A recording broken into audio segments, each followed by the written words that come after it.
పఠింప శ్రేష్ఠ గ్రంథము బైబిల్, పఠింప శ్రేష్ఠ గ్రంథము బైబిల్. అనుదినము పఠించిన ప్రేమతోడ నడుపును, ఓ పఠింప శ్రేష్ఠ గ్రంథము బైబిల్. ప్రభునందు ప్రేమైనటువంటి వారలారా, ఈ దినమున ఈ వీడియో చేయడానికి గల కారణం ఏంటంటే, సెఫీ గారు తన బోధనా విధానంలో మరి 16 మంది ఈ లోకమునకు రక్షకులు ఉన్నారన్నటువంటి వర్తమానాన్ని తన వర్తమానముగా ప్రకటిస్తుంటున్నారు. కాబట్టి 16 మంది రక్షకులు వారందరూ కూడా యేసుక్రీస్తుతో సమానమైన వారే, యేసుక్రీస్తు లాంటి జీవితం కలిగిన వారే. కాబట్టి వారు కూడా రక్షకులే. మరి క్రైస్తవులు యేసుక్రీస్తు ప్రత్యేకంగా రక్షకుడు అని చెప్పడంలో ఉద్దేశం ఏంటి? కనుక ఇలాంటి ఒక తప్పుడు సంకేతాలను ఈ సమాజమునకు, సభ్య సమాజమునకు మరి సెఫీ గారు తన బోధనా విధానమును చేస్తున్నట్టుగా మరి సోషల్ మీడియాలో మరి అనేకులు వీక్షించినటువంటి ఒక వీడియో తను ఏర్పాటు చేస్తూ వచ్చాడు. మరి ఒక సహోదరుడు నేను నార్త్ ఇండియాలో ఉన్నప్పుడు ఫోన్ చేసి, బ్రదర్ ఇట్లా సెఫీ గారు సోషల్ మీడియాలో ఒక వీడియో అప్లోడ్ చేస్తూ వచ్చారు, అది 16 మంది రక్షకులు ఉన్నారు, యేసుక్రీస్తు మాత్రమే కాదు అని తను బోధిస్తున్నట్టుగా మరి ప్రకటన చేస్తూ వస్తున్నాడు. సోషల్ మీడియాలో కూడా ఉంది. కనుక నీకు కూడా వాట్సాప్ ద్వారా ఆ వీడియోను నేను పంపిస్తున్నాను. ఆ వీడియో చూసి ఒకవేళ దానికి మరి స్పందించి మీరు ఏదైనా యేసుక్రీస్తే రక్షకుడు అనే మీ బోధన విధానాలు ఉన్నాయి కనుక, మరి షఫీ గారు చెప్పే 16 మంది రక్షకులు నిజమైన రక్షకులా, లేక మీరు చెప్తున్నటువంటి బోధన విధానంలో యేసుక్రీస్తు మాత్రమే రక్షకుడా, దానికి సరైనటువంటి వర్తమానము ఏదైనా మీరు కూడా చేసి సోషల్ మీడియాలో మరి అప్లోడ్ చేస్తే బాగుంటుంది. నాకు కూడా కొన్ని సందేహాలు తీరుతవి. ఇలాంటి సందేహములు ఈ సభ్య సమాజంలో నాలాంటి యవనస్తులు అనేకులు, మరి యవనస్తురాన్లు, తెలియని వారు కూడా అనేకులు ఉండొచ్చు. కనుక వారందరినీ దృష్టిలో పెట్టుకొని మీరు కూడా ఒక వర్తమానము చెప్పి ఆ వర్తమానము సోషల్ మీడియాలో అప్లోడ్ చేస్తే బాగుంటుంది అని ఒక సహోదరుడు, ఒక యవనస్తుడు, ఆయన పేరు పద్మారావు, అతను విజయవాడ ప్రదేశానికి చెందినటువంటి వాడు, తను ఫోన్ చేసి మాట్లాడడం ద్వారా నాకు కూడా భారం అనిపించింది. కొంతకాలం ప్రార్థన చేశాను.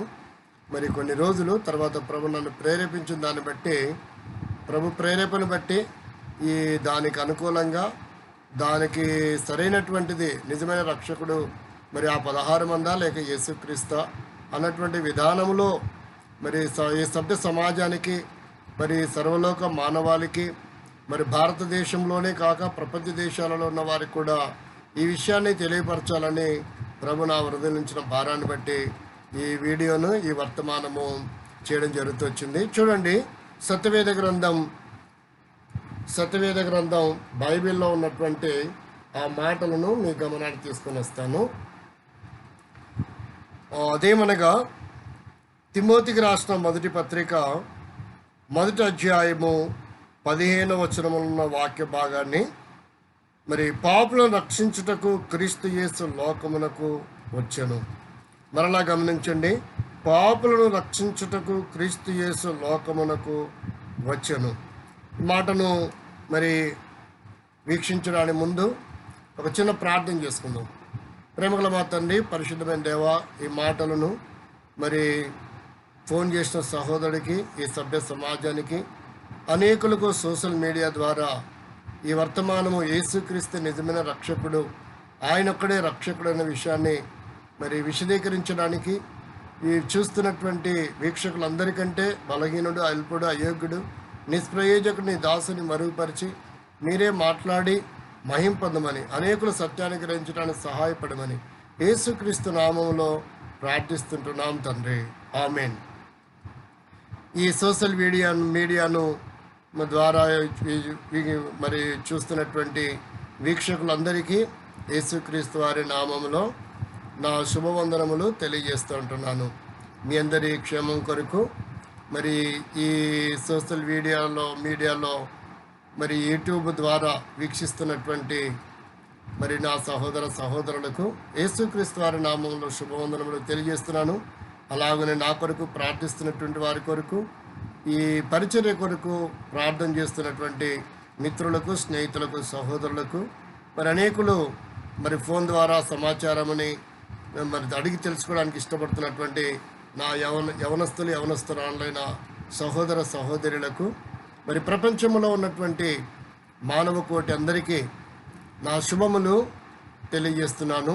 యేసుక్రీస్తు వారి శాంతి సమాధానము అందరికీ కలగాలని ప్రతిదినము ప్రార్థిస్తుంటున్నాను. చూడండి, ఈ మాటలు వినడానికి ముందుగా మరి తిమోతి పత్రికను గుర్చినటువంటి సంగతులు మనం కొన్ని గమనించడం ఎంతైనా అవసరమై ఉంటుంది. ఆ మాటలను కొన్ని గమనిస్తాం. చూడండి, ఆ మాటలను మనం గమనిస్తాము. అవేమనగా, ఈ తిమోతి పత్రిక అనేది మొదటి శతాబ్దంలో దాదాపుగా క్రీస్తు శకము 62-63 ఆ సంవత్సరాల కాలంలో వ్రాయబడి ఉండొచ్చని వ్యాఖ్యానకర్తల అభిప్రాయము. 6 అధ్యాయాలు కలిగినటువంటి ఈ మొదటి తిమోతి పత్రిక 113 వచనాలు ఇందులో రాయబడి ఉన్నాయి. ఈ పత్రిక పౌలు మొదటి మిషనరీ పరిచర్య ద్వారా తిమోతికి రచించినట్లుగా మనము చూడవచ్చును. అపొస్తల కార్యము 16 అధ్యాయము 1-3 వచనాలు చూస్తే పౌలు జతపనివాడుగా మనం గమనిస్తాము. తిమోతి నిరంతర అనుచరుడిగా మరి ఇతనికి 3వదిగా మనం గమనిస్తాం. 4వది ఇతను భక్తి విశ్వాసములు కలిగినటువంటి వ్యక్తిగా చూస్తాం. అంత మాత్రమే కాదు, భక్తి విశ్వాసములలో ఆప్యాయత కలిగినటువంటి వాడిగా మనం ఇతని గమనిస్తాం. ఇతను ఆరోగ్యము బాగా ఉండేది కాదు ఆ దినాల్లో. అయినప్పటికీ తను ఎంతగానో భక్తి వైరాగ్యములు కలిగినటువంటి వ్యక్తిగా, విశ్వాస విషయంలో ఓడ పగిలిపోయినటువంటి వారి వలె ఈ మొదటి తిమోతి పత్రిక 1వ అధ్యాయం 19వ వచనంలో మనం చూస్తాం. అంతేకాదు, ముఖ్య అంశం ఏంటంటే అసలు ఈ లోకానికి యేసు ఎందుకు వచ్చాడు అన్నటువంటి విషయాన్ని ఈ గ్రంథము ఎక్కువగా తెలియపరుస్తూ ఉంది. అంత మాత్రమే కాదు, 4వ అధ్యాయం 10వ వచనంలో చూస్తే మనుషులందరి రక్షకుడిగా మరి ఈ పుస్తకము మనకు అనేకమైనటువంటి సత్యాలను తెలియపరుస్తూ ఉంది. ఇలాగనో చెప్పుకుంటూ పోతే ఈ తిమోతి మొదటి పత్రికలు అనేకమైనటువంటి సంగతులు ఉన్నాయి. అయితే ఇప్పుడు అవన్నీ మనం జ్ఞాపకం చేసుకునడానికి ఇది మనకు సమయము అనుకూలితము కాదు కనుక కొన్ని మాటలను మీ గమనానికి తీసుకొని రావాలని ప్రభు పేరట ప్రేరేపించబడిన వాడిగా ఉంటున్నాను. అనేకమైన సత్యాలు ఉన్నాయి. అవన్నీ చూడడానికి ముందుగా మనం గమనిస్తే ఈ తిమోతి పత్రికలో ఉన్నటువంటి విషయాలను మనం కొన్ని చూస్తూ వచ్చాం. అయితే పౌలు తన బోధన విధానంలో మన్నించండి, యుఐఆర్సి ప్రెసిడెంట్ గారిగా పనిచేస్తున్నటువంటి మన ప్రియమైనటువంటి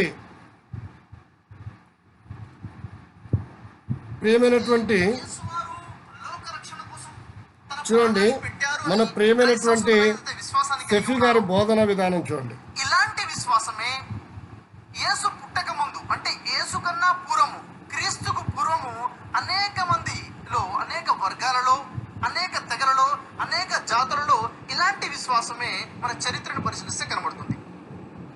ఉదాహరణకి క్రీస్తుకు పుట్టక ముందు ఉన్నటువంటి వర్గాలలో దాదాపుగా 16 మంది లోక రక్షకులు మనకు చరిత్రలో కనబడుతున్నారు. ఆ 16 మంది లోక రక్షకుల గురించి, వారిని విశ్వసించే జాతి యొక్క విశ్వాసాలను చూసినట్లయితే క్రైస్తవులు యేసు పట్ల ఎలాంటి విశ్వాసాలు అయితే కలిగి ఉన్నారో అలాంటి విశ్వాసాలే మనకు కనబడతాయి. ఉదాహరణకు మనం చూసినట్లయితే నా చేతిలో మీరు ఒక ఫోటోగ్రాఫ్ చూస్తున్నారు. ఇతని పేరు మిత్ర. పారసీకుల్లో అనేక మంది ఈ మిత్రాని దేవుడని, దేవుని కుమారుడు అని భావిస్తున్నారు. ఈ మిత్ర పట్ల పారసీకుల యొక్క అభిప్రాయము, వారి యొక్క విశ్వాసం ఏమిటంటే ఈ మిత్ర యేసులాగా తండ్రి లేకుండా కన్యక గర్భం నుండి జన్మించారు అని ఈ పారసీకుల యొక్క విశ్వాసము, ఈ మిత్రను ఉద్దేశించి. మరి ఈ మిత్రకి యేసులాగానే 12 మంది శిష్యులు ఉన్నారని, ఈ మిత్ర సమస్త మానవాళి పాపాల పరిహారముగా లోక రక్షణ కొరకు తాను 33.5 సంవత్సరాల వయసులో ఉన్నప్పుడు ఈ మిత్ర తన ప్రాణాలని బలిగా అర్పించారని, అనేక చిత్రహింసలు పొంది రక్తాన్ని చిందించి తన ప్రాణాలని బలిగా అర్పించారని వీరి యొక్క విశ్వాసము. ఈ మిత్ర ప్రాణాలను అర్పించిన తర్వాత తిరిగి సజీవుడై పునరుత్థానుడై లేచాడని, ఈ మిత్రాయే లోక రక్షకుడని ఈ పారసీకుల యొక్క విశ్వాసము. ఈ మిత్ర ఎప్పటి వారు అంటే క్రీస్తుకు పూర్వము 600 సంవత్సరాల క్రితం ఉన్నటువంటి వ్యక్తి ఈ మిత్ర. అంటే యేసు పుట్టక ముందు 600 సంవత్సరాలకు పూర్వం ఈ మిత్రాన్ని ఆ పారసీకులు దేవుని కుమారుడని, దేవుని యొక్క గొర్రెపిల్ల అని పిలుస్తుంటారు. ఈ మిత్రాన్ని ఇతను సంపూర్ణ మానవుడు, అదేవిధంగా సంపూర్ణ దేవుడు అని వారి యొక్క విశ్వాసం. అదేవిధంగా మెక్సికోలో ఉన్నటువంటి అజటెక్ అనేటువంటి తెగవారు ఈ క్వెట్జాల్కో అనేటువంటి ఈ వ్యక్తిని దేవుని కుమారుడిగా విశ్వసిస్తున్నారు. క్వెట్జాల్కో గురించి ఈ అజటెక్ తెగవారి విశ్వాసం ఏమిటో మనం చూసినట్లయితే, ఇతను కూడాను తండ్రి లేకుండా కన్యక గర్భం నుండి జన్మించాడని, ఇతను సమస్త మానవాళి పాపాల పరిహారముగా తన ప్రాణాలను శిలువ మీద అర్పించాడని, తన చేతులకి కాళ్ళకి మేకులు కుచ్చబడి చిత్రహింసలు పొంది తను మరణించాడని, పాప క్షమాపణ కోసము, లోక రక్షణ కోసము. ఆ తర్వాత ఈ క్వెట్జాల్కో నుండి వ్యక్తి తిరిగి సజీవుడై పునరుత్థానుడై లేచాడని వీరి యొక్క విశ్వాసం. అదేవిధంగా మనం చూసుకున్నట్లయితే ఈజిప్ట్లో ఉన్నటువంటి కొన్ని తెగల వారి ప్రకారముగా ఈ ఓసిరిస్ కూడాను దేవుని కుమారుడని వీరి యొక్క విశ్వాసము. ఈ ఓసిరిస్ తండ్రి లేకుండా కన్యక గర్భం ద్వారా జన్మించాడని ఈ తెగల వారి విశ్వాసము. వీరు కూడాను క్రీస్తుకు పూర్వం ఉన్నటువంటి ఈ ఓసిరిస్ గురించి, ఇతను సమస్త మానవాళి పాపాల కోసము తన ప్రాణాలని అర్పించాడని, తిరిగి పునరుత్థానుడై లేచాడనేసి, పునరుత్థానుడై లేచిన తర్వాత ఆరోహణై దేవుని యొక్క కుడి పార్శ్వంలో కూర్చొని ఉన్నాడని ఈ ఓసిరిస్ గురించి ఆ తెగల వారి యొక్క విశ్వాసము. ఆ తర్వాత పుగసా అనేటువంటి తెగవారు అత్తిస్ అనేటువంటి ఈ వ్యక్తిని దేవుని కుమారుడిగా విశ్వసిస్తున్నారు. ఈ అత్తిస్ కూడాను తండ్రి లేకుండా కన్యక గర్భం నుండి జన్మించాడని వీరి యొక్క విశ్వాసము. ఈ అత్తిస్ క్రీస్తుకు పూర్వము 1170 సంవత్సరాల పూర్వం ఉన్నటువంటి వ్యక్తి ఈ అత్తిస్. ఈ అత్తిస్ కూడాను సమస్త మానవాళి పాపాల పరిహారముగా తన ప్రాణాలని అర్పించాడని, బలిగా అర్పణ చేశాడని, లోక రక్షకుడని ఇతని గురించి ఈ తెగల వారి యొక్క విశ్వాసం. ఇతను కాబట్టి ప్రియమైనటువంటి సహోదరి సహోదరులారా, ఇక్కడ మనం గమనించినటువంటి విషయం ఏంటంటే,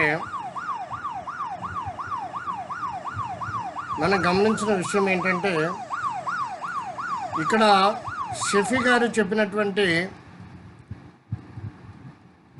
బోధన విధానం మనం చూస్తూ వచ్చాం.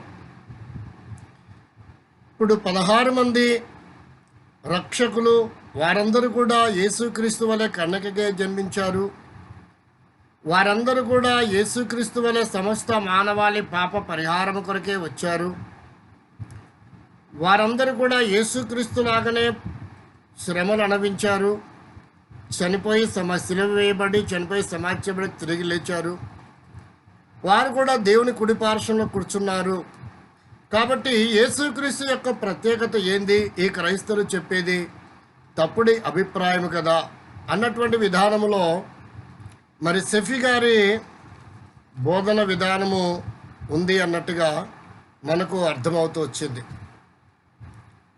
అయితే షఫీ గారు చెప్పినటువంటి మాటలో ఎంతవరకు సత్యం ఉంది,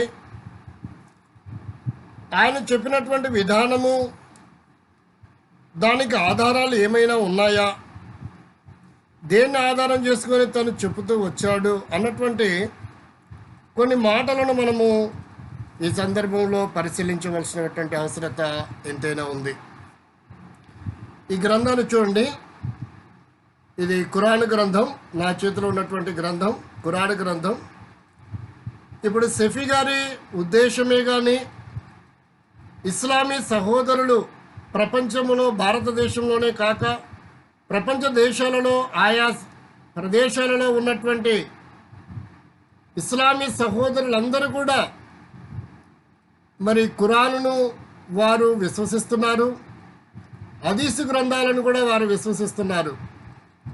అంటే నా చేతిలో ఉన్నటువంటి ఈ గ్రంథములో, ఈ ఖురాన్ గ్రంథములో ఎక్కడ కూడా యేసుక్రీస్తుని రక్షకుడని కానీ, యేసుక్రీస్తు దేవుని కుమారుడని కానీ మరి ఉన్నట్టుగా బహుశా ఏ ఒక్క ఆయతను కూడా, మరి ఏ ఒక్క విధానంలో కూడా రాయబడలేదు. కనుకనే వారు అలాంటి బోధనలు చేస్తున్నారా? మరి ఉన్నటువంటి 114 సూరాలో మరి ఏ ఒక్క ఆయతలో కూడా యేసుక్రీస్తు దేవుని కుమారుడని కానీ, యేసుక్రీస్తు రక్షకుడని కానీ, యేసుక్రీస్తు శిలువ వేయబడి చనిపోయి తిరిగి లేచాడని కానీ, యేసుక్రీస్తు యావత్ మానవాళి రక్షణార్థమై వచ్చాడని కానీ రాయబడలేదు. గనుకనే వారు మరి షఫీ గారే కానీ, ఇస్లామీ సాహిత్యాన్ని ప్రకటించేవారే కానీ, ఇస్లామీ గ్రంథముగా ఉన్నటువంటి ఈ ఖురాన్ని చదువుతున్నటువంటి వారందరూ కానీ యేసుక్రీస్తు రక్షకుడని ఎందుకు నమ్మడం లేదు అని కనుక మనం ఆలోచన చేస్తే, ఈ గ్రంథం అంతట్లో మనం పరిశీలన చేస్తే చూడండి, 30 మండలాలు ఖురాన్ గ్రంథములో వ్రాయబడి ఉన్నాయి. 114 అధ్యాయములు, 6236 మరి వాక్యములు, 86430 పదములు, 3,23,760 అక్షరాలు రాయబడి ఉన్నాయి ఈ ఖురాన్ గ్రంథంలో. మరలా గమనించండి, ఈ ఖురాన్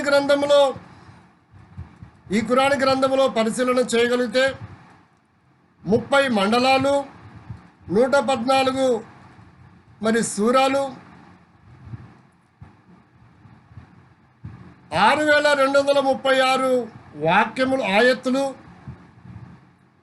86,430 పదాలు, 3,23,760 అక్షరాలు ఉన్నటువంటి ఈ ఖురాన్ గ్రంథంలో ఎక్కడ కూడా యేసుక్రీస్తు రక్షకుడని రాయబడినట్లుగా నాకు తెలిసి, అంటే ఈ ఖురాన్ గ్రంథము హదీసు గ్రంథాలు ఆవు పూసలు పట్టినని నేను చెప్పలేను, కానీ నాకున్నటువంటి దేవుడు నాకు ఇచ్చిన కొద్దిపాటి జ్ఞానం ద్వారా నేను తెలుసుకున్నటువంటి సత్యము, మరి ఖురాన్ గ్రంథములో ఎక్కడ కూడా యేసుక్రీస్తు రక్షకుడు సమస్త మానవాళి రక్షణ కొరకై ఈ లోకానికి వచ్చాడని బహుశా ఎక్కడ కూడా రాయబడి లేనటువంటి విధానం.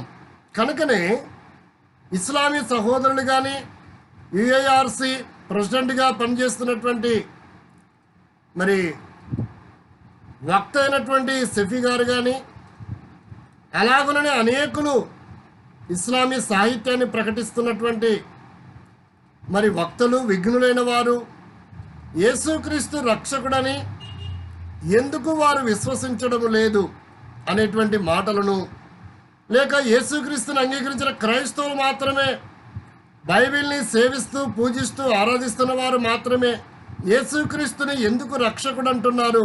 అసలు 16 మంది రక్షకులు ఉన్నారా యేసుక్రీస్తు కంటే పూర్వం? మరి 16 మంది రక్షకులుంటే మరి యేసుక్రీస్తు ఎందుకు రక్షకుడు అనే విషయాన్ని కొద్ది నిమిషాలు సత్యవేద గ్రంథం బైబిళ్ళ నుండి మనము పరిశీలన చేస్తాం. ఒక్కొక్కటిగా కొద్ది నిమిషాలు చూడండి. విఘ్నులైన వారు, వక్తలైన వారు ఈ విషయాలను మరి సావధానముగా, సద్భావంతో, సరైనటువంటి విధానములో సత్యము ఏదో మరి గ్రహించి దానిని అనుసరించి జీవిస్తే సరిపోతుంది అనేది మరి యేసుక్రీస్తు నామంలో నా అభిప్రాయంగా తెలియజేస్తూ ఉన్నానండి. చూడండి, దేవుని వాక్యంలో మనం చదువుకున్న మాట ఏంటంటే, తిమోతికి రాసిన పత్రికలలో చూస్తే, తిమోతికి రాసిన పత్రిక మనం గమనించాము, మనం చదివాము. అది ఏమని రాయబడింది అంటే,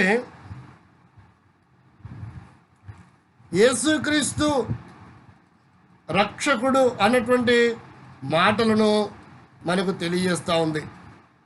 మరోసారి సెఫీ గారు చెప్పినటువంటి మాటలు ఏంటంటే, యేసుక్రీస్తే కాదండి, అనేకులు రక్షకులు ఉన్నారు యేసుక్రీస్తు కంటే పూర్వము 16 మంది.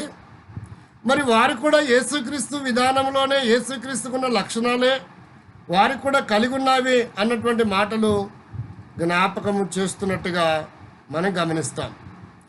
ఒక్కొక్కటిగా కొన్ని మనం పరిశీలన చేస్తాం. సెఫీ గారు చెప్పిన వాటిని ఆధారం చేసుకొని, సత్యవేద గ్రంథంలో ఉన్న వాటిని ఆధారం చేసుకొని, ఏది సరైనదో ఏది సరికాదో మనం పరిశీలన చేస్తాం. చూడండి, మొదటిగా ఆయన జ్ఞాపకం చేసినటువంటి మాటలు ఏంటంటే, ఈ 16 మంది రక్షకులు కూడా యేసుక్రీస్తులాగే జన్మించారు, యేసుక్రీస్తులాగే జీవించారు, యేసుక్రీస్తులాగే చనిపోయారు, యేసుక్రీస్తులాగే తిరిగి లేచి తండ్రి కుడి పార్శ్వన కూర్చున్నారు అన్నటువంటి మాటలు తన జ్ఞాపకం చేస్తూ వచ్చారు. అయితే మొదటి వ్యక్తిగా మనం గమనిస్తే, సెఫీ గారు చెప్పిన వ్యక్తిలో మొదటి వ్యక్తి చూస్తే 16 మందిలో 4 వ్యక్తుల గురించే తన జ్ఞాపకం చేస్తూ వచ్చారు. వీలైతే కొన్ని మాటలు మరి ఇంకా కొన్ని మనం జత చేసుకుని ఆ మాటలని పరిశీలన చేస్తాం. మొదటి వ్యక్తి ఏంటంటే మిత్ర. మొదటి వ్యక్తిని గురించి ఏమని చెప్పారంటే మిత్ర అని చెప్తూ వచ్చారు. వారు పారసికులు మిత్రాన్ని దేవుడిగా రక్షకుడు అంగీకరిస్తారు. ఆయన క్రీస్తు పూర్వము 600 సంవత్సరాల కాలంలో మరి తాను జన్మించాడు, జీవించాడు, కన్నకగే జన్మించాడు, యేసుక్రీస్తు వల్ల జీవించాడు. ఈయన కూడా శిష్యులు ఉన్నారు, ఈయన కూడా మరి శిలువ వేయబడి చనిపోయి సమాధి చేయబడ్డాడు, యేసుక్రీస్తు లాగానే అని జ్ఞాపకం చేస్తూ వచ్చాడు. అయితే మొదటిగా మనం గమనిస్తే ఈయన జీవితాన్ని కనుక పరిశీలన చేస్తే ఆయనకు యేసుక్రీస్తుకి ఎలాంటి పోలికలు లేవండి. మరి పార్షికులు మిత్ర ఇజాన్ని మనం పరిశీలన చేయగలిగినప్పుడు ఆయన జనన విధానం ఏంటంటే అతను ఒక రాయికి పుట్టాడు, రాయిలో పుట్టాడు, రాయికి పుట్టాడు కానీ రాతి నుండి పుట్టాడు అని అతని గురించి హిస్టరీ చెప్తా ఉంది. అంత మాత్రమే కాదు, ఆయన ఆయుధాలు వాడిన వాడిగా ఉన్నాడు. ఆయన ఆయుధము కత్తి. అంత మాత్రమే కాదు, ఆయన ఎద్దు మరి కత్తితో గొంతు పొడిచి లేక గొంతు కట్ చేసి చంపుతున్నటువంటి విధానాన్ని మిత్రాయిజంలో మిత్రాన్ని గురించి చెప్తా ఉంది. అంత మాత్రమే కాదు, ఆయన మరి వివస్త్రము కలిగిన వాడిగా మిత్రాన్ని గురించి చరిత్ర జ్ఞాపకం చేస్తూ ఉంది. వస్త్రహీనుడిగా ఉన్నట్టుగా ఆయన గురించి జ్ఞాపకం చేస్తుంది. అలాగనుకుంటే యేసుక్రీస్తు ఆయన ఎలాంటి ఆయుధం వాడలేదు. యేసుక్రీస్తు మరి ఏ జంతువుని కానీ ఏ మనిషిని కానీ చంపలేదు. ఒకసారి అపోస్తలుడైన పేతురు కత్తి తీసుకొని ఆ చివరి సమయాల్లో యేసు బంధింపబడుతున్న సమయంలో మరి మలుకు అనే ఒక వ్యక్తిని చెవిని తెగనెత్తే అప్పుడు పేతురుతో అంటాడు, పేతురు నీ కత్తి తీసి వరలో పెట్టు, కత్తి పట్టుకున్న వాడు కత్తితోనే అంతమైపోతాడని మరి ఆయన బోధించిన వాడిగా ఉన్నాడు. కనుక ఇప్పుడు సమయం లేదు కనుక అన్ని విషయాలు బైబిల్ నుంచి విశదీకరించడం లేదు. విజ్ఞానుల వారికి అన్నీ కూడా ఈ విషయాలు, క్రైస్తవులు బైబిల్ చదువుతున్న వారికి ఈ విషయాలన్నీ కూడా తెలిసినవే. కనుక యేసుక్రీస్తు మరి జంతువుని కానీ మనుషులు కానీ చంపలేదు. యేసుక్రీస్తు మానవాళి రక్షణ కొరకై ఈ లోకానికి వచ్చినట్టుగా రాయబడింది. అంత మాత్రమే కాదు, యేసుక్రీస్తు ప్రశస్తమైన వస్త్రము మరి ఆ దినాల్లో 4 మరి బంట్రౌతులు చీట్లు వేసుకొని ఆ ప్రశస్తమైన వస్త్రాన్ని పంచుకున్నట్టుగా బైబిల్ ఆధారం ఉంది. యేసుక్రీస్తు వివస్త్రములు కలిగిన వాడు కాడు. కనుక మిత్రకు యేసుక్రీస్తుకు పోలిక లేదు అన్నటువంటిది మనం ఇక్కడ చూస్తున్నాం. మిత్ర కన్యకకు పుట్టాడని సెఫీ గారు చెప్తూ వచ్చాడు, కానీ మిత్ర రాయిలో నుండి పుట్టాడని బైబిల్ మరి హిస్టరీలో మరి మిత్రాయిజము ఘోషిస్తూ ఉంది. రెండో వ్యక్తిని మనం గమనిస్తే మరి ఇసఫీ గారు చెప్పిన రెండో వ్యక్తి మెక్సికోలోని అర్జెంటికా అనే తెగవారు మరి క్వాజల్ కోడ్ అనే వ్యక్తి క్రీస్తు పూర్వము 587లో ఆయన జీవించాడని, ఆయన కూడా యేసుక్రీస్తు లాంటి జీవితమే జీవించి ఆయన కూడా చనిపోయి సమాజం ఆయన కూడా రక్షకుడే అని జ్ఞాపకం చేస్తూ వచ్చాడు. అలాగైతే ఈయన మరి ఎగిరే ఒక డ్రాగన్ లాంటి వాడు. అంత మాత్రమే కాదు, ఈయన గారికి మరి తల్లి తండ్రి కూడా ఉన్నారు. కన్నెకు పుట్టల తండ్రి ఉన్నాడు. ఆయన పేరేంటంటే మెక్సికోటల్. మరి మెక్సికో కాజువల్ కోట్ అనే వ్యక్తి మెక్సికోలో అనేటువంటి దేవుడిగా వారు పరిగణించుకుంటూ వచ్చారు. ఆయనకు తండ్రి ఉన్నాడు, మెక్సికోటల్ అనే తండ్రి ఉన్నాడు. ఆయనకు సోజి టజల్ అనే తల్లి కూడా ఉంది. కాబట్టి ఈయన కన్నకు పుట్టలేదు, ఈయనకు తండ్రి ఉన్నాడని మనకు అర్థమవుతుంది. అంత మాత్రమే కాదు, ఈయన రకరకాల ఆయుధాలు క్వాజల్ కోట్ అనే ఈ మెక్సికోకు చెందినటువంటి మరి రక్షకుడిగా పిలువబడుతున్న ఆయనకు రకరకాల ఆయుధాలు వాడినట్టుగా మరి ఆ చరిత్రలో మనము చూడవచ్చు. అంత మాత్రమే కాదు, అవి గంటలు, శూలాలు, రకరకాల ఆయుధాలు తను చేత పట్టుకున్నట్టుగా మరి కాజల్ కోడ్ యొక్క హిస్టరీని గురించి చరిత్ర జ్ఞాపకం చేస్తుంది. ఆయన ఎగిరే డ్రాగన్ లాంటి వాడు. అంత మాత్రమే కాదు, ఆ డ్రాగను లాగున్నటువంటి ఈ కాజల్ కోడ్ అని ఆయన మనుషులను మృంగేవాడు. యేసుక్రీస్తు మనుషులను రక్షించేవాడు. ఈ క్వాజల్ కోడ్ లాంటి వాడు కాడు. కాబట్టి ఈయన కూడా రెండవదిగా చూస్తే యేసుక్రీస్తుకు రక్షకుడికి మరి మెక్సికోలో ఉన్నటువంటి క్వాజల్ కోట్ అనే ఈ రక్షకుడికి ఎలాంటి సంబంధాలు లేవు. రెండవది. మూడవదిగా చూస్తే ఈజిప్ట్ వారు ఓసిరిస్ని వారి దేవుడిగా రక్షకుడిగా అంగీకరిస్తూ వచ్చారు.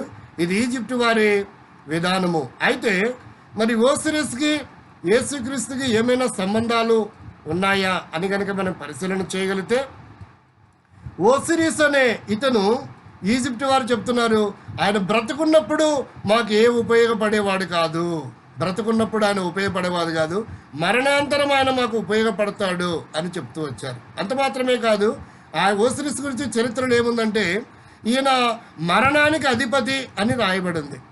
ఈయన మరణానికి అధిపతి, కానీ యేసుక్రీస్తు జీవానికి అధిపతి అని సత్యవేద గ్రంథం బైబిల్ సెలవిస్తూ ఉంటుంది. కనుక యోహాను సువార్త 11వ అధ్యాయంలో చూస్తే 25వ వచనములో పునరుత్థానమును నేనే, జీవమును నేనే అని చెప్తున్నాడు. యోహాను సువార్త 6వ అధ్యాయంలో చూస్తే నేను జీవమును అని జ్ఞాపకం చేస్తుంటున్నాడు.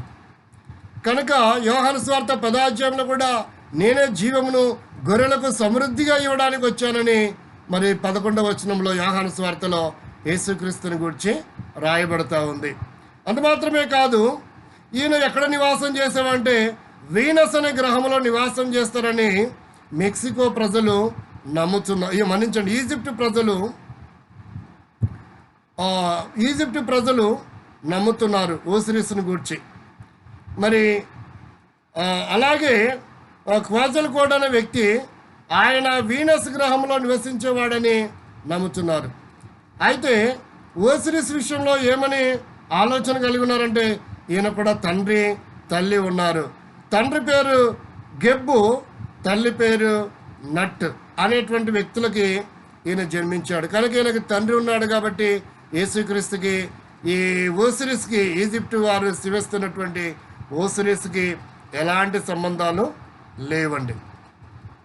అంత మాత్రమే కాదు, ఈ ఓసిరిస్ యొక్క విధానం ఏంటంటే ఈయన మువ్వన్నెల జెండా లాంటి 3 రకాలుగా కనబడే 3 రంగులు కలిగినటువంటి వ్యక్తిగా కనబడతాడు. గ్రీను, రెడ్, వైట్గా. మరి ఓసిరిస్ మరి చిత్రపటాన్ని కనుక మీరు చూడగలిగితే మరి చరిత్రలో ఆయన మరి గ్రీన్గా, రెడ్గా, వైట్గా ఉన్నటువంటి విధానములో మనకు కనబడతాడు. భారతదేశం మువ్వన్నెల జెండా లాంటి విధానము. అంత మాత్రమే కాదు, ప్రేమైనటువంటి వారలారా, 4వ వ్యక్తిని మరి షఫీ గారు 4వ రక్షకుడి గురించి చెప్తూ వచ్చారు. 16 మంది అని చెప్పాడు, 4 గురించి మాత్రం చెప్పాడు. ఆ 4వ వ్యక్తి అంటే గుప్సా తెగవారు క్రీస్తు పూర్వము 1170వ సంవత్సరం అత్తీస్. ఈయన పేరు ఏంటంటే అత్తీస్ అనే ఒక రక్షకుడున్నాడు. ఆయన సరకు చెట్టు మీద ప్రాణము అర్పించాడని, ప్రతి సంవత్సరము మరి ఒక జంతువుని బలిచ్చి ఆ రక్తాన్ని వారి తల మీద ప్రోక్షించుకున్నటువంటి వారు. ఈయన చూస్తే మరి ఈయన యొక్క విధానం చూస్తే ఈయన ఎలాంటి రక్షకుడో మరి ఆలోచన చేస్తే యేసుక్రీస్తుకి ఎలాంటి గురువు లేడు, ఆయనే జ్ఞానమై ఉన్నాడని బైబిల్ సెలవిస్తూ ఉంది. బాల్యము నుండి 12వ సంవత్సరం నుంచి కూడా ఆనాటి మహావక్తలు, శాస్త్రులు, పరీక్షలకు అర్థం కాని విధానంలో యేసుక్రీస్తు బోధిస్తూ వచ్చాడు. మరి 1 కొరింథీ పత్రిక 1వ అధ్యాయంలో 24వ వచనం చూస్తే క్రీస్తు జ్ఞానమును దేవుని శక్తి అయినాడని వాక్యం సెలవిస్తూ ఉంది. మరి ఆయనే మీ ఎవరు గురువు లేరు యేసుక్రీస్తుకి. అయితే ఈ హత్తీస్ అనేటువంటి రక్షకుడికి గురువులు ఉన్నారు.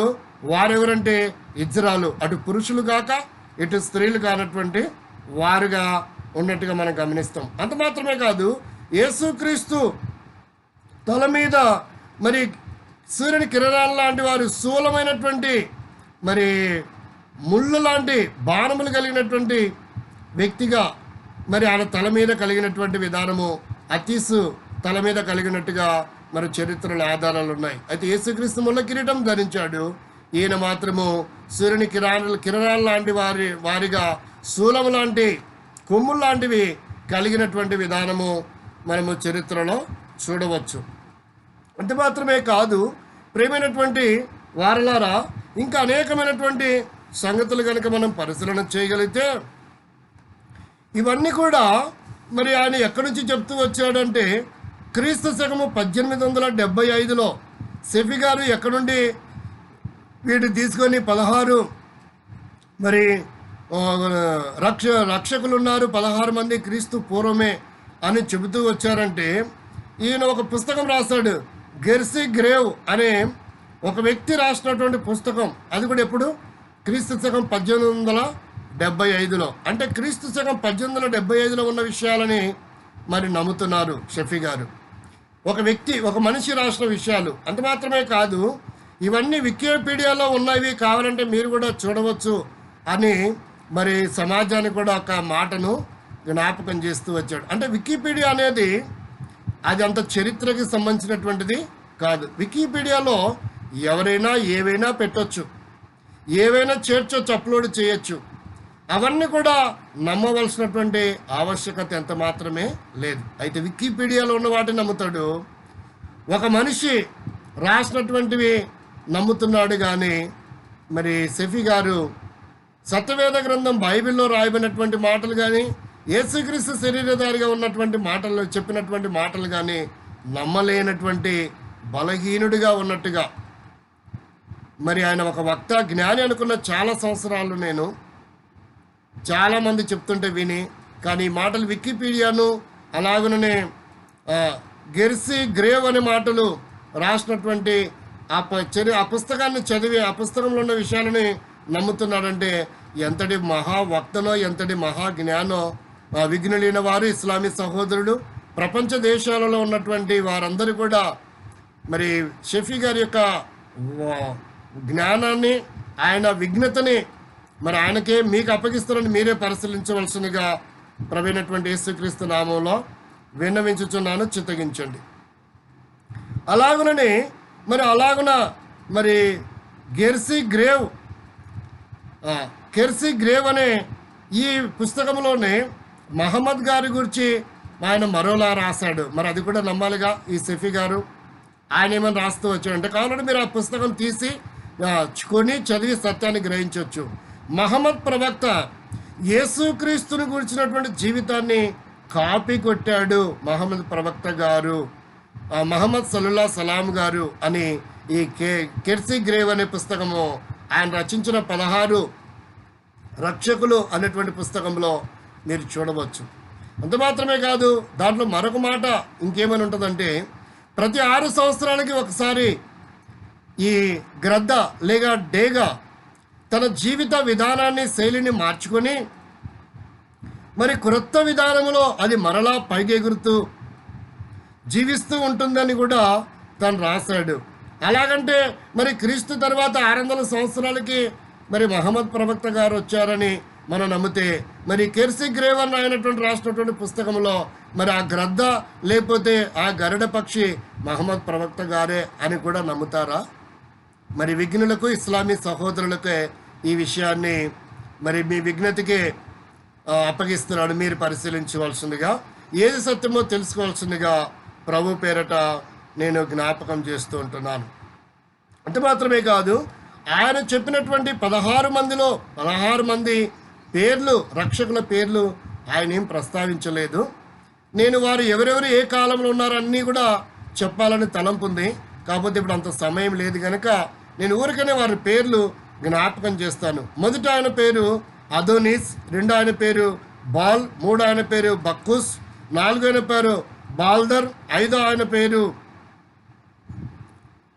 మొదటి ఆయన పేరు అదోనిస్, రెండో ఆయన పేరు బాల్, మూడో ఆయన పేరు బక్కుస్, నాలుగో ఆయన పేరు బాల్దర్, ఐదో ఆయన పేరు బెంద్రు, ఆరో ఆయన పేరు దేవతాత్, ఏడో ఆయన పేరు డెనారిసోస్, ఎనిమిదో ఆయన పేరు హర్మెస్, హోరుస్, కృష్ణ, మిత్రాస్, ఓర్ఫిస్, ఓసిరిస్, తమ్ముస్, తోరా, తోరు, జురాస్ట్ర అన్నటువంటి ఇలాగున వీరి పేర్లన్నీ మనం జ్ఞాపకం చేసుకుంటూ వస్తూ వచ్చాం. కానీ వీరెవ్వరికీ కూడా యేసుక్రీస్తుకు ఉన్నటువంటి అద్భుతమైనటువంటి మరి చరిత్ర లేదండి. ఎవరు కూడా కన్యకకు జన్మించలేదు. ఎవరు కూడా, కొంతమందికి తండ్రులు ఉన్నారు, ఎవరెవరు ఎలా జన్మించారో ఇప్పుడు అన్నీ కూడా విశదీకరించవలసిన సమయం లేదు. మరి 16 మందిలో కొంతమందికి చూస్తే రకరకాలుగా జన్మించినట్టుగా ఉంది, రకరకాలుగా వారికి తండ్రులు ఉన్నట్టుగా కూడా ఆధారాలు ఉంది. కానీ ఇక్కడ మనం గమనించాల్సిన విషయం ఏంటంటే, వీరెవరు కూడా దేవుని కుమారులని దాదాపుగా ప్రకటించుకోలేదండి. దేవుని కుమారులని ప్రకటించుకోలేదు. మొదటిది మిత్ర ప్రకటించుకోలేదు, అతీస్ ప్రకటించుకోలేదు, ఓసిరిస్ ప్రకటించుకోలేదు, క్వాజల్ కోర్ట్ కూడా ప్రకటించుకోలేదండి. రెండో తర్వాత మనం గమనిస్తే వీరెవరు కూడా కన్యకకు పుట్టినట్టుగా మరి ఆధారాలు లేవు. అంత మాత్రమే కాదు, వీరు శిలువ మరణము చెందినట్టుగా ఆధారాలు లేవండి. అంత మాత్రమే కాదు, ఈ మిత్ర, క్వాజల్ కోర్టు, అతీసు, ఓసిరిస్ అందరి కొరకు కూడా, సమస్త మానవాళి కొరకు వీరు మరణమును చెందలేదు. మరి వీరు ఎవరు కూడా సిలువ వేయబడలేదు. అంత మాత్రమే కాదు, ఈ 16 మంది ఎవరైతే ఉన్నారో రక్షకులు అనేవారు, వీరెవరు కూడా అద్భుతములు చేయలేదండి. యేసుక్రీస్తుని గురించి కనుక మనం చూస్తే ప్రతిదానికి బైబిల్లో ఆధారాలు ఉన్నాయి. మరి మత్తయి సువార్త 4:24 చూస్తే యేసుక్రీస్తు అద్భుతాలు చేసినట్టుగా, ఆయన చేసిన అద్భుతాలను బట్టి సిరియా దేశమంతటా ఆయన కీర్తి మరి ప్రబలింది అని కూడా రాయబడుతూ వచ్చిందండి. మరి అంత మాత్రమే కాదు, వీరెవరు కూడా మరి పునరుత్థానము చెందినట్టుగా మరి చరిత్రలో ఆధారాలు లేవు.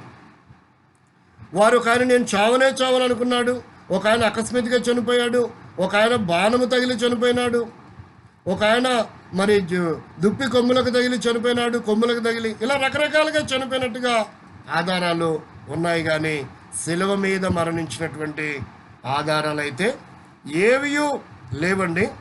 అంత మాత్రమే కాదు, వికీపీడియాలో మరొక ఆయన ఏమని రాస్తూ వచ్చాడంటే,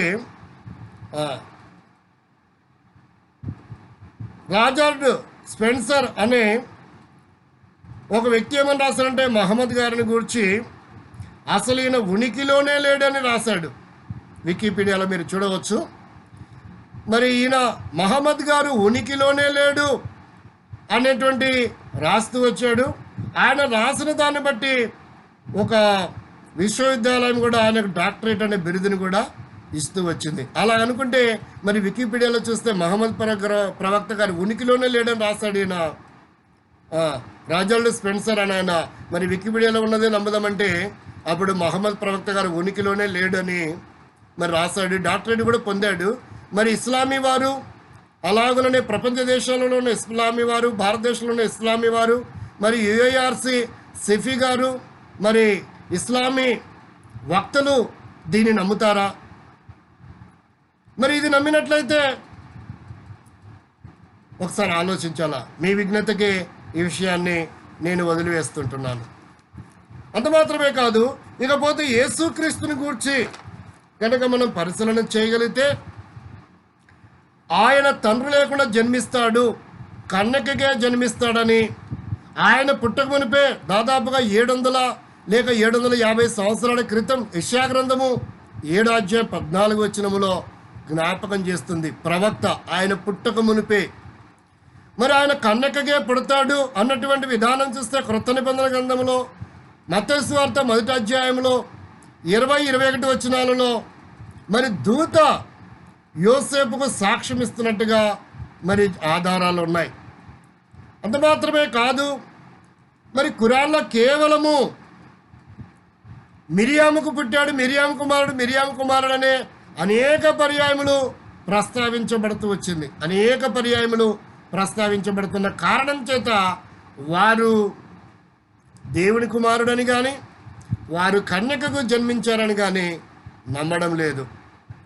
కాబట్టి ప్రేమైన వారులారా, ఇలా చూస్తే ఆయన మరణాన్ని గూర్చి బైబిల్లో అనేకమైన ఆధారాలు ఉన్నాయి. అనేకమైన ఆధారాలు కనుక మనం చూస్తే యోహాను 1వ పత్రిక 2వ అధ్యాయం 2వ వచనములో ఆయన శిలువ పైన మనందరి కొరకు మరణిస్తాడని మనం చూడవచ్చు. అలాగున 1 కొరింథీ పత్రిక 15వ అధ్యాయము మరి 3వ వచనం 4వ వచనములో ఆయన ఈ లోక మానవాళి కొరకై చనిపోయి సమాజపడి తిరిగి లేస్తాడనేటువంటి మాటలను మనం గమనించవచ్చు. అలాగనే 1 పేతురు 2వ అధ్యాయం 24వ వచనంలో ఆయన మన కొరకై మరణిస్తాడని రాయబడిన మాట చూడొచ్చు. రోమపత్రిక 5వ అధ్యాయము 6వ వచనములో కనుక చూస్తే ఆయన మనం ఇంకా బలహీనమై ఉండగానే మన కొరకు చనిపోయినని, అందరి కొరకు చనిపోయినని మరి 8వ వచనంలో కూడా మనము పరిశీలించవచ్చును. అంత మాత్రమే కాదు, తిమోతి రాసిన 1వ పత్రిక 2వ అధ్యాయం 4వ వచనం నుంచి 6వ వచనాల వరకు కూడా ఈ మాటలు మనము గమనిస్తూ వస్తాం. మరి అలాగనే గమనిస్తే మరి ఎబ్రీ పత్రికలు కూడా మరి ఆయన ఎన్ని పర్యాయాలు మరణిస్తాడు, ఎలాగనో ఏంటి అనేటువంటి విషయాలు కనుక మనం చూస్తే ఎబ్రీ పత్రిక 9వ అధ్యాయం 25వ వచనం నుండి 28వ వచనాల వరకు ఆయన మరణిస్తాడు ఒకేసారిని. మరి అంత మాత్రమే కాదు, 7వ అధ్యాయం 27వ వచనంలో 10వ అధ్యాయం 10-14 వచనాలను కూడా మనం గమనిస్తాం. యేసుక్రీస్తు ఈ లోకంలో మనుషులందరి కొరకే ఒక్కసారి యజ్ఞపశుగా బలిగా చేయబడి చనిపోయి సమాజబడి తిరిగి లేస్తాడనే లేఖనాలు ఆధారాలు ఉన్నాయి. సమస్త మానవాళి కొరకై ఆయన ఇలా మరణిస్తాడని మరి ప్రవచనాలు కూడా ఈ బైబిల్ గ్రంథంలో మనము చూడవచ్చు. అంత మాత్రమే కాదు, యేసుక్రీస్తు రక్షకుడు అనడానికి మరి ఆ 16 మంది సేవియర్సా రక్షకుల లేక యేసుక్రీస్తే రక్షకుడా అనడానికి ఆధారాలు చూస్తే ఆ 16 మందిని గురించి ఏ రకంగా వివరణ మనకు కనబడదు. కానీ కాకపోతే సెఫీ గారు తనకు తెలిసిన విధానము ఏదో ప్రజలకి మరి చెప్పి మభ్య పెట్టడానికి ఓ తప్పుడు సంకేతాలు ఈ సమాజానికి, సభ్య సమాజానికి అందించి తను మరి లబ్ధి పొందుతూ టీఆర్పీని పెంచుకుంటున్నాడు అనేటువంటిది అర్థమవుతుంది తప్ప అందులో సత్యమైతే ఏమీ కనబడం లేదని నా వరకు నేను గమనిస్తూ వచ్చాను. కనుక చూడండి, యేసుక్రీస్తు మాత్రమే రక్షకుడు ఈ అనంత విశ్వంలో ఉన్న మానవ కోటికి అనడానికి బైబిల్లో ఆధారాలు చూస్తే యోహాను సువార్త 14వ అధ్యాయము మన్నించండి 12వ అధ్యాయం 47వ వచనంలో చూస్తే నేను రక్షించడానికే ఈ లోకానికి వచ్చానని మాటలు మనం చూస్తాం. మరి లూకా సువార్త 19వ అధ్యాయం 10వ వచనం చూస్తే నశించిన దానిని వెదకి రక్షించడానికి మనుష్య కుమారుడైన యేసుక్రీస్తు ప్రభు ఈ లోకానికి వచ్చాడు రక్షకుడిగాని మనం చూస్తాం. అలాగని మనం చదువుకున్న మూలవచనం తిమోతి పత్రిక 1వ పత్రిక 1వ అధ్యాయము 10వ వచనంలో పాపులను రక్షించడానికి నేను ఈ లోకమునకు వచ్చునని మనుష్య కుమారుడు మరి యేసుక్రీస్తు లోకం క్రీస్తు యేసు లోకమునకు వచ్చిన వాక్యము మరి మరి మొదటి తిమోతి పత్రిక 1:15 చూస్తాం. అలాగంటే పాపులు అంటే ఎవరు? పాపులు అంటే ఎవరంటే మరి దేవునికి వ్యతిరేకమైన జీవితము, వ్యతిరేకమైన తలంపులు, ఆలోచనలు కలిగి ఉండడం, దేవుడు చెప్పింది చేయకపోవడమే పాపే. అంటే దుష్టాభిప్రాయము కలిగిన వాడు, మరి దుర్జనుడు అనేటువంటి విధానము మనకు అర్థమవుతుంది. అలాగనుకుంటే ఈ ఖురాన్ గ్రంథములో మరి వారంటున్నారు ఆదామును స్వర్గము నుండి గెంటి వేశారు అని. అయితే బైబిల్లో చూస్తే బైబిల్లో ఆదామును స్వర్గం నుండి గెంటి వేసినట్టుగా ఆధారం లేవు. ఎందుకంటే ఆదాము స్వర్గంలో లేడు, భూమి మీద నివాసం చేస్తున్నాడు. ఈ భూమిని సేద్యపరిచి దాన్ని లోపరుచుకోవడానికి, సమస్తాన్ని మరి లోపరుచుకొని పరిపాలించడానికి దేవుడు ఆదాముకు అవ్వకు హక్కులు ఇచ్చినట్టుగా బైబిల్లో ఆధారాలు ఉన్నాయి. ఈ ఖురాన్ గ్రంథంలో అలాంటి ఆధారాలు లేవు. మరి స్వర్గం నుండి గెంటి వేశాడు అనేటువంటి మాటలు మరి ఖురాన్ గ్రంథంలో ఎందుకు రాయబడి ఉన్నాయో, మరి రాయబడినటువంటి వారికి, వక్తలకు, మరి రాయించిన మరి ఆ దేవునికి మహమ్మద్ సల్లల్లాహు సలాం గారికి, మరి ఇస్లామీ సహోదరులకే తెలియాలని ప్రభునాలు మనం జ్ఞాపకం చేస్తూ ఉంటున్నాను. అలాగనే బైబిల్ గ్రంథంలో చూస్తే ఈ ఆదాము భూమిని సేద్యపరుస్తూ భూమి మీద ఉన్నాడని అర్థమవుతుంది. ఆ ఏదైనా తోటలో ఉన్నాడు, ఏదైనా ప్రదేశంలో ఉన్న తోటలో ఉన్నాడు. తను చేసిన అవిధేయతను బట్టి, తప్పిదాన్ని బట్టి, దేవుని ఆజ్ఞను వినకుండా, దేవుని మాటకు లోపడకుండా తాను చేసిన తప్పిదాన్ని బట్టి దేవుడు ఆదామవ్వను మరి ఆ తోట నుండి గెంటి వేసినట్టుగా రాయబడింది తప్ప స్వర్గం నుండి గెంటి వేసినట్టుగా బైబిల్లో మరి ఎక్కడ కూడా ఆధారాలు లేవండి. మరి ఇస్లామీ గ్రంథంలో ఇస్లాం సహోదరులు అలా ఎందుకు చెప్తున్నారో, మరి వారి విఘ్నతకే, వారి విశ్వసనీయతకే ఆ విషయాన్ని నేను విడిచిపెడుతున్నాను. వారు పరీక్షించుకొని పరిశోధించుకోవాల్సిందిగా జ్ఞాపకం చేస్తున్నాను. అంత మాత్రమే కాదు, మరి మొదటి తెస్సలోనిక పత్రిక 5:9 చూస్తే యేసుక్రీస్తు మరి ఈ లోకానికి రక్షణ కొరకే వచ్చాడు కానీ ఉగ్రత పాలు చేయడానికి ప్రజల్ని రాలేదని సత్యవేద గ్రంథం బైబిల్ సెలవిస్తూ ఉంది. మొదటి యోహాను పత్రిక 4:10 చూస్తే మనుషులందరి కొరకు ఆయన రక్షకుడిగా ఈ లోకానికి వచ్చాడని మరి బహు స్పష్టముగా యేసుక్రీస్తుని గురించి సత్యవేద గ్రంథం బైబిల్ సెలవిస్తూ ఉంటుంది. మరి అనేకమైన విషయాలు ఉన్నవి. ఇప్పుడు ఆ విషయాలన్నీ మరి చెప్పడానికి సమయము నాకు అనుకూలత లేదు కనుక మరి ప్రభు ప్రేరేపించిన కొన్ని మాటలు మరి షఫీ గారు జ్ఞాపకం చేస్తూ ప్రకటించినటువంటి తప్పుడు సంకేతాలు ఈ సమాజానికి అందిస్తున్న దాని ప్రకారంగా 16 మంది రక్షకులు ఉన్నారు యేసుక్రీస్తు కంటే. వారికి కూడా యేసుక్రీస్తు లాంటి మరి లక్షణాలే ఉన్నాయన్నట్టుగా తను బోధిస్తూ వచ్చాడు. మరి ప్రియమైనటువంటి వారులారా గమనిస్తే ఈ షఫీ గారికి నేను చెబుతున్నటువంటి విధానం ఏంటంటే, ఆయన మోటివేషన్ క్లాసులు చెప్పుకోవడం తప్పు కాదు, మరి హదీస్ గ్రంథాలను గురించి, ఖురాన్ గురించి చెప్పుకోవడం తప్పేమి కాదు. కానీ బైబిల్ గురించి యేసుక్రీస్తు రక్షకుడు కాదని చెప్పడము అది సరైనది కాదు. ఒకవేళ అలాగనే ప్రకటించుకుంటే దేవుని ఉగ్రతకు ఈ షఫీ గారే కనుక షఫీ గారు మాత్రమే కాదు, ఎవరైతే యేసుక్రీస్తు రక్షకుడు అని ప్రకటిస్తున్నారో వారందరూ కూడా, వారు ఇస్లామీ వారైనా, బౌద్ధులైనా, జైనులైనా, సిక్కులైనా, మరి హిందువులైనా, మరి ఇస్లామీ వారైనా, ప్రపంచ దేశాలలో ఉన్న మరి ఎవరైనా సరే విఘ్నులైన వారికి, వక్తలకి, సర్వ సమాజంలో సాధారణమైన వ్యక్తులుగా జీవిస్తున్నటువంటి వారందరికీ, ప్రపంచంలో మానవ కోటికి నేను చేతులు జోడించి చెప్పేది ఏంటంటే, యేసుక్రీస్తుని గురించి సరైన విధానంలో అర్థం చేసుకొని చెబితే చెప్పండి, లేదంటే మీరు చెప్పకుండా ఉండడమే ఉత్తమం. సత్యవేద గ్రంథం బైబిల్ గురించి కానీ, యేసుక్రీస్తుని కానీ, ఎందుకంటే ఆయన నిజమైన రక్షకుడని బైబిల్లో ఆధారాలు ఉన్నాయి. వారు మొదటి శతాబ్దంలో సాక్ష్యం ఇస్తూ వచ్చారు. యేసుక్రీస్తు శరీరధారి ఉన్న దినాలలో మరి యోహాను సువార్త 4వ సమరయలో ఉన్న ఆ ప్రదేశంలో అనేకులు ఏమంటున్నారంటే, సమరయ స్త్రీ చెప్పిన దాన్ని బట్టి అంటున్నారు, సాక్ష్యం ఇచ్చిన దాన్ని బట్టి, అమ్మ ఇక మీదట నువ్వు చెప్పిన దాన్ని బట్టి కాదు, మా మటుకు మేమే విని యేసుక్రీస్తు నిజంగా లోకరక్షకుడని మేము నమ్ముచున్నాము అన్నటువంటి మాటలు చరిత్రలో ఆధారాలు ఉన్నాయి.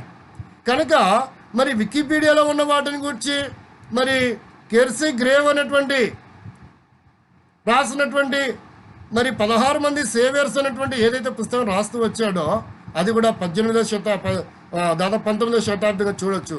1875లో. మరి వీటిలో ఉన్న వాటిని సెఫీ గారు కానీ ఇస్లామీ గారి ప్రపంచంలో ఉన్నటువంటి వారు మరి రక్షకులని నమ్ముతున్నారే కానీ ఎంత ఇంకిత జ్ఞానం కూడా లేదండి. ఒక్కసారి ఆలోచించండి.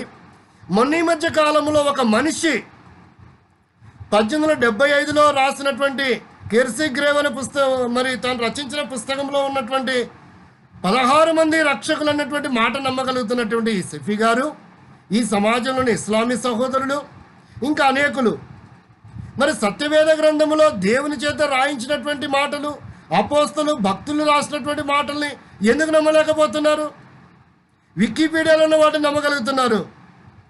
మరి అసత్యాన్ని సత్యంగా నమ్ముతున్నారు కానీ సత్యాన్ని నమ్మలేనటువంటి అసమర్థత వీరి జీవితాల్లో కనబడుతూ ఉంది.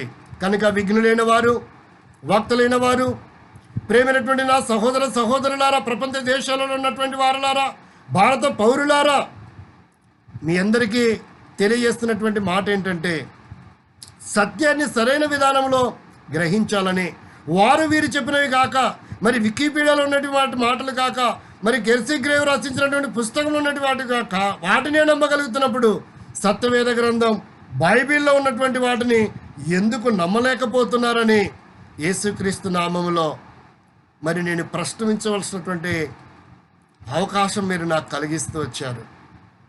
ఒక మనిషి చెప్పినట్టు నమ్ముతున్నారు, ఒక వికీపీడియాలో ఎవరు పడితే వాళ్ళు పెట్టింది నమ్ముతున్నారు. కానీ సత్యవేద గ్రంథం బైబిలు దేవుడే రాస్తాడు, దేవుని చేత రాయించారు, పరిశుద్ధాత్మ చేత ప్రేరేపించబడి అది మొదటి శతాబ్దంలో ఉంది.